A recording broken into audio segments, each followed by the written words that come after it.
Hey everybody, welcome to another model building workshop. I'm Mr. Allen. I'm coming to you on behalf of the Community Libraries of Providence, coming to you from my basement workshop, and today we're looking at a few Messerschmitts. Ooh, say that 3 times fast. Looking at the 109K variant. Got a couple of them here, and we're going to be looking at a G6 variant also. So, this is this kit here, the 1/72 scale Messerschmitt ME109K4 by Heller. That's what I'm going to start with here. Unfortunately, this box, I've been using this for a lot of things. It's got a lot of spray paint haze kind of all over it there. Well, I'll show you this one here. This is something I'm working on right now, and what this really is this is a model kit that a kid was working on at my library. He was a teenager and he was just too cool to take it home and do anything else with it. So it's kind of been sitting around, and I got a few of these kits that are sitting around. And what I'm doing is I'm letting new kids come in and paint some of these old models that were sitting around. And I decided to see what I could do with this one, if I could make it into anything. I realized that the K version generally wasn't painted like this. This color scheme is, well, generally for earlier variants. I suppose it's possible for some of the Ks to have been in this, two-tone gray variant. But in any case, what I'm doing here is I'm just trying to make this kit that has been sitting on a shelf unpainted into something that I could now, give to a kid. This had some issues with it. The assembly, as you can see, there are some problems like with the landing gear. As I said, most kids at the library seem to like putting the wheels up because it's less work for them. So that's how it is here. So I'm just trying to make this look like something that a kid might enjoy. So now the decals for this I got from this kit here, which is an Italeri Messerschmitt Bf 109 G6. So I got it from this kit, and in theory that's the markings that it was supposed to have. I took those decals since I was looking at doing a different version with this kit anyway. But we'll get back to this in a moment. So this is the 109K that I built quite a while ago.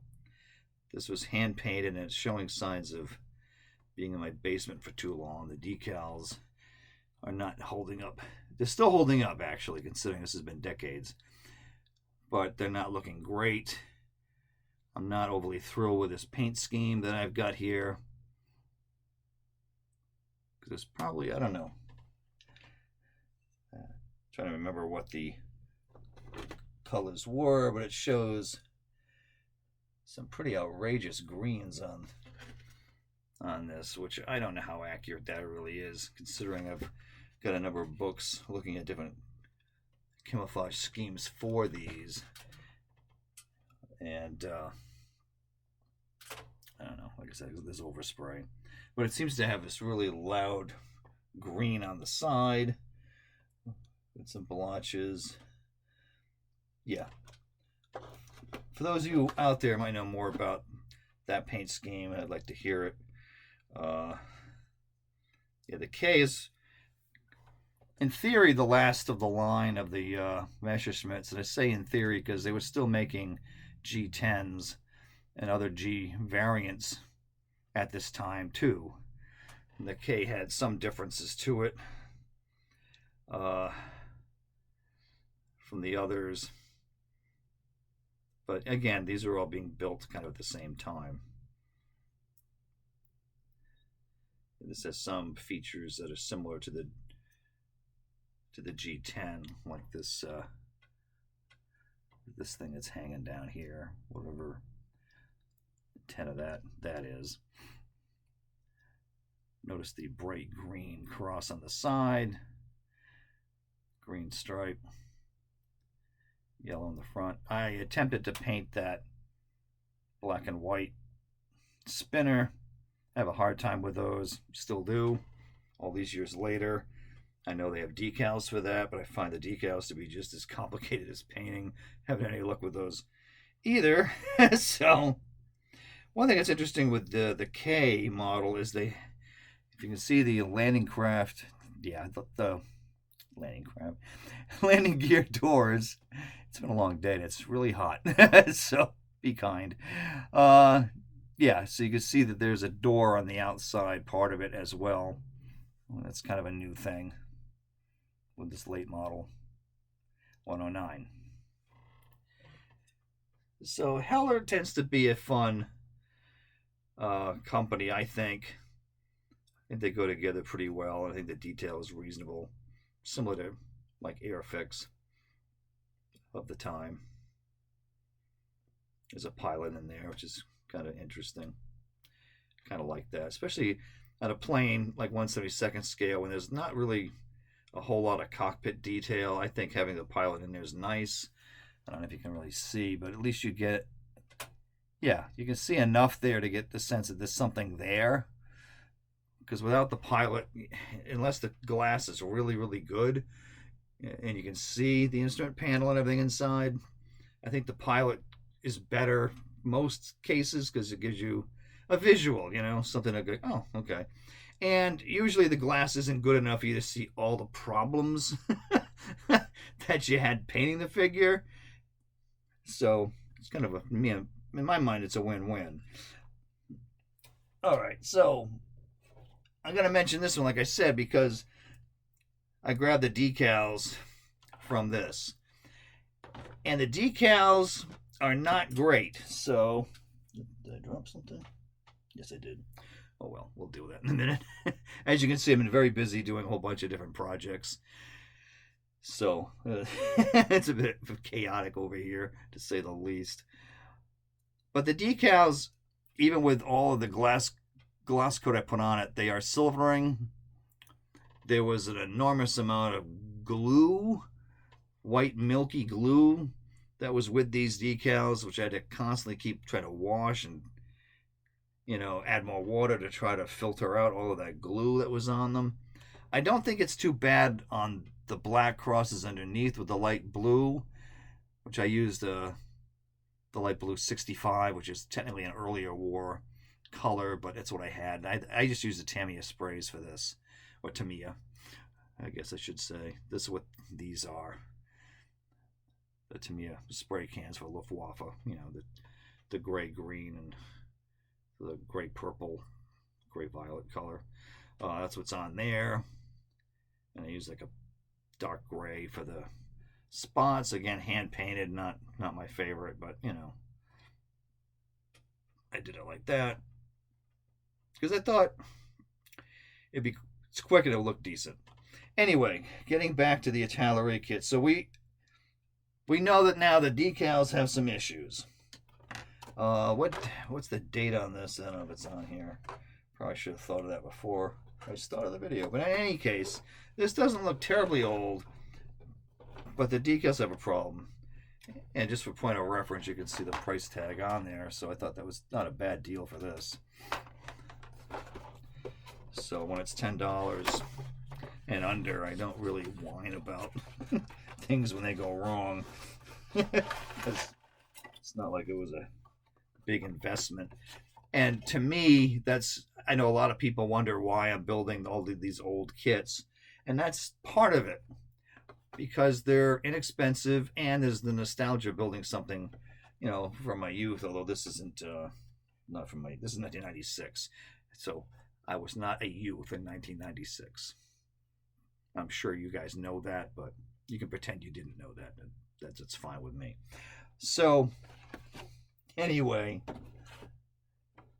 and of course I'm also searching for stuff I can do with kids. And I got the dropsies today. Well, the cockpit is down there. and I'll try to retrieve that afterwards. But this is what we get with the G6 from Italeri, which I happen to like Italeri, and I know a lot of you out there do not, and that's okay. I hear a lot of complaints about Italeri models. Not completely sure why. The biggest complaint I've had with them in the past, although this is a kit from '96, which to me is not old, because I'm old.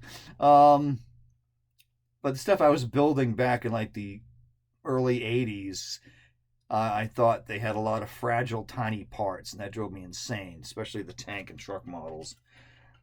So I don't think these parts don't look terrible to me. I did notice it's got the propeller blades individually. That makes me a tad nervous. I'm not a big fan of that feature, but hopefully this kit will go together well, and I may have a different attitude about that. I think the detail is not bad on this. You got some detail on the landing gear doors there. There's some stuff on the interior of the wheel wells. So I don't think it's too bad looking. The panel lines look pretty nice. To me, this doesn't look too unlike an Airfix kit from now. And that might be sacrilege to some of you, but I'm just calling it as I see it. I think those are decent panel lines, although some might say those are overly, too much. But I think they would look pretty good, especially with this very simple, like a black wash, I think, pin wash. I don't think those would look too bad. Now, the instruction sheet for this one, I don't have the instruction sheet anymore for the K. But I can tell you this, that Heller, it was an older Heller kit that had the big blow-up picture and had all of the text in different languages. Probably on the back side had English, and you have to turn it over to look at the French side to work on it. So this is a more, I think, what we're used to nowadays. Oop, decals. Where you get this kind of a diagram style. Gives you the parts trees here, including stuff you're not going to use on this variant. And it just kind of unfolds and unfolds and unfolds here. So, try to see if there's anything that really jumps out as being unusual. So one thing this has a variant that has underwing guns on it. Does give you some decent paint callouts here. And what's nice here is they give you the paint callouts are in both by number. I think it's a Model Master number, although good luck finding Model Master at this point. They've kind of going extinct here. And I don't even know if they even got to Europe. So, but they also give you the name of the color so that you're not completely lost. Although to be fair, color European green. That's kind of a weird. I always thought that was a weird name. I don't know if anybody over there on the other side of the pond can say, "Oh yeah, European green. We know what that is." I always thought that was strange. So it does go through those details. Oh, there's some cutting you got to do on the wheel wells.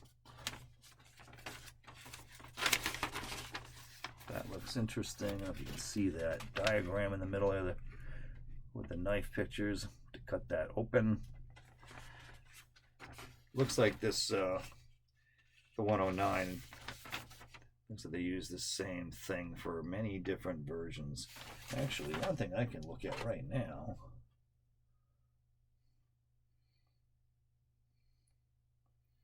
Okay.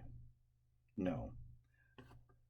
So I also had seen a model of a G10, but this does not look like it's the same parts tree that goes for the G10 because it has the bump out for the guns on the wings. And there's no indication here for cutting to put those on.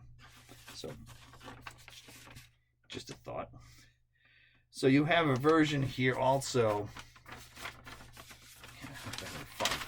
plenty of this, that you can either do a tropical filter or standard filter for your air intake there.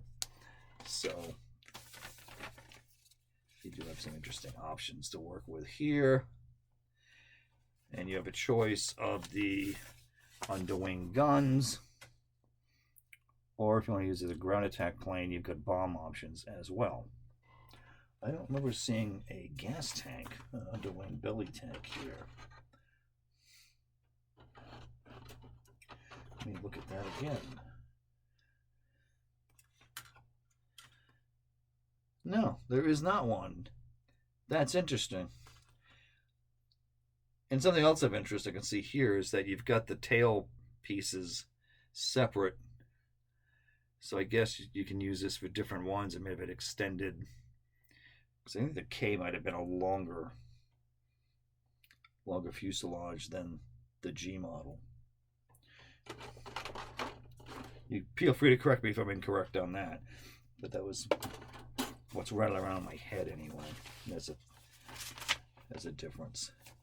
So your decal options you have here, it's got a nice one here for all the little stencil and other details for those that are bold enough to put those on, because on 1/32 scale, those are very, very tiny. And as I said, we already know, at least in my experience, working with these decals the other day, that they have problems. So that's going to be an issue here for me. So you have a few different options if you were to go with this, or if you get a model kit that doesn't have the problems I'm dealing with.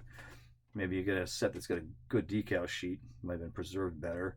But you've got a few here. You got one in the Mediterranean that's out of Greece. I think that's the one with the underwing guns.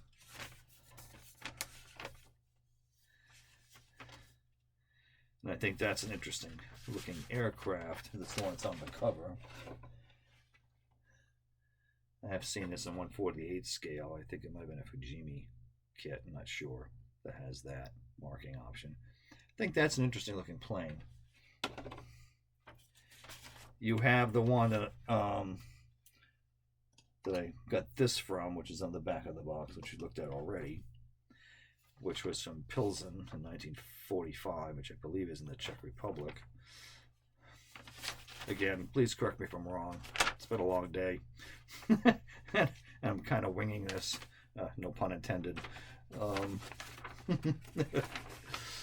Hot summer here in New England. And then you have one from Finland post-war, and then you have one from Switzerland, which is also rather intriguing, quite colorful. So Switzerland, yeah, 1944, their variant. The Finnish one, 1948. Now they all seem to be in pretty standard Luftwaffe colors, and then obviously it's sold to the Swiss and to the Finns. So the Finnish one has that really cool moon and bat emblem.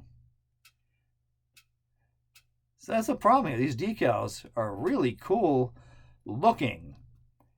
The problem is when you put them in water, everything changes.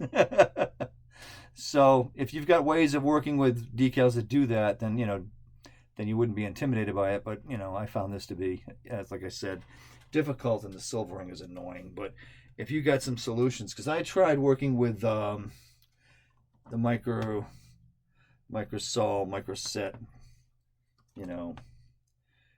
tried doing that. Didn't have the best of luck with that. Well, maybe I did, because they're still on the model, so maybe it's not all that bad.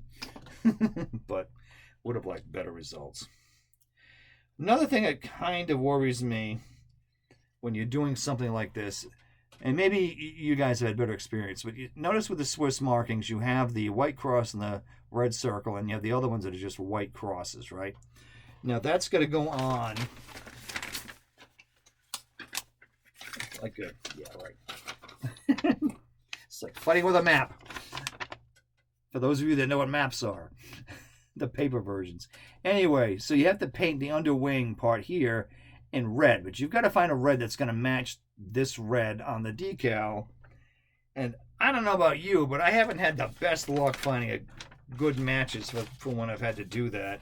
And it almost always looks like, you know, somebody had bad paint because they don't match exactly. Granted, that's a pretty decent, straightforward red, and I'm hoping like a Tamiya acrylic, you know, the red, or even a old Tester's red might match that, but who knows. Of course, another thing you could do if you were doing a German version or the Finnish version, you had these decals in your spares box, you could also use those crosses to do German tanks in 1/35 scale for the invasion of Poland. Hey, look at that. Added bonus. Anyway, so that's my, 10-cent look at some Messerschmitts today. Yeah, I still have the masking tape on this because I might try to hit this with gloss coat one more time. I don't think I'm going to dull it for the kids. I think I might just try to gloss that again and see if I can get those decals to blend in a little better. I'm sure the kids are not going to be that picky about details like that, but I'm hoping it might help them stay on the aircraft better. I'm not really sure why I worry about these kind of things because, let's be honest, depending on the kid, this might be broken within less than 5 minutes of me giving it to a kid,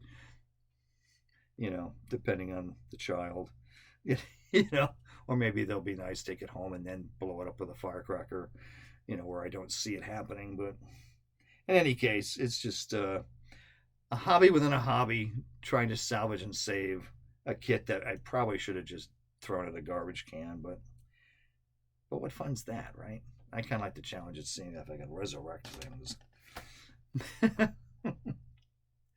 Okay, well, that's today's episode. That's what we got for you. And more stuff coming in the near future. And thanks for watching. Appreciate it. See you soon.